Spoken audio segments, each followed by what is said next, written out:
Yo, what's good? Big Z here, back with another video, and today I'm going to show you guys how to make this.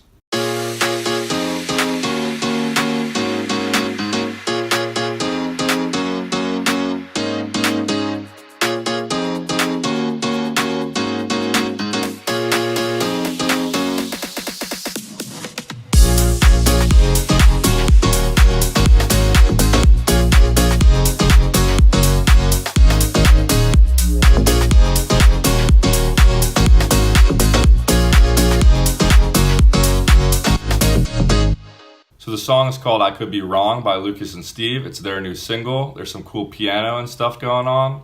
So let's jump right into it. As always, all the serum patches and MIDI files will be down below. So let's start off with the main piano sound.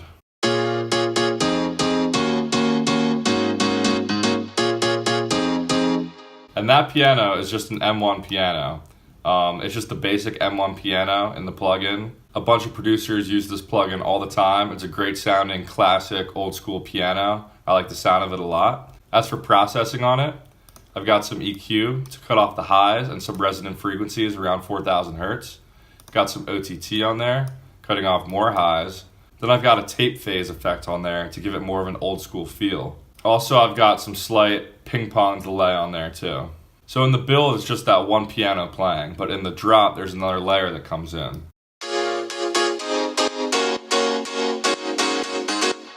So that piano is a Nexus piano that's used a ton in a lot of different dance tracks, and it's called Dance Piano 2K7. I forget what expansion it's in. I don't think it's in an expansion. I think it just comes with Nexus. But I just turned off the third layer and have the first, second, and fourth layer going. On that one, I have a similar EQ as the last piano, cutting off the highs, and I have some OTT on there too, compressing it. So the piano chords are pretty cool. The MIDI file I'll leave below. But it's a bunch of seventh chords that sound really nice together.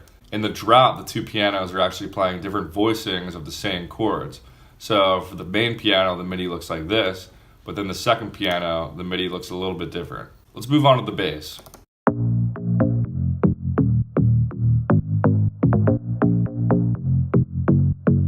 So these little bass fills they have going on are pretty cool. Make sure you have some swing on all the MIDI on this track so the 16th notes go slightly off the grid so it gives it way more groove. So this bass sound is actually another Nexus preset.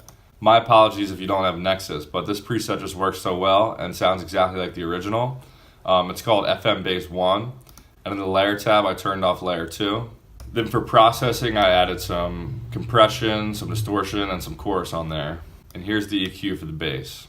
Underneath that bass, just a simple sub layer.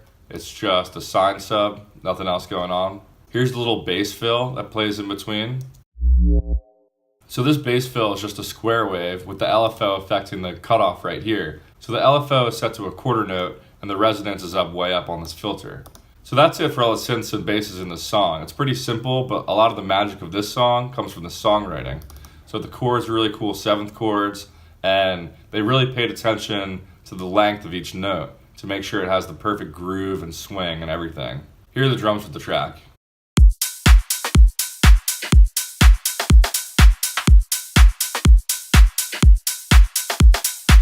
So there's a bunch of different like rim shots and garage snares going on that give the sound a lot more swing and groove too. So I'll just go ahead and solo them.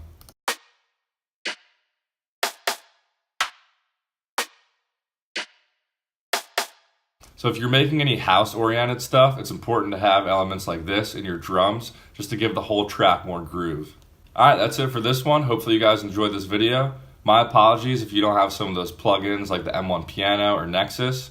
But this video is more just to get the overall idea of how they made the track, so don't get caught up in the exact sounds they used. You can still make a cool track with any piano sounds that you have if you don't have the M1 Piano. So thanks for watching this video. Make sure to follow me on Instagram below to stay up to date with what I'm doing, and check out my own music on Spotify below. Other than that, I'll catch you guys in the next video. Peace.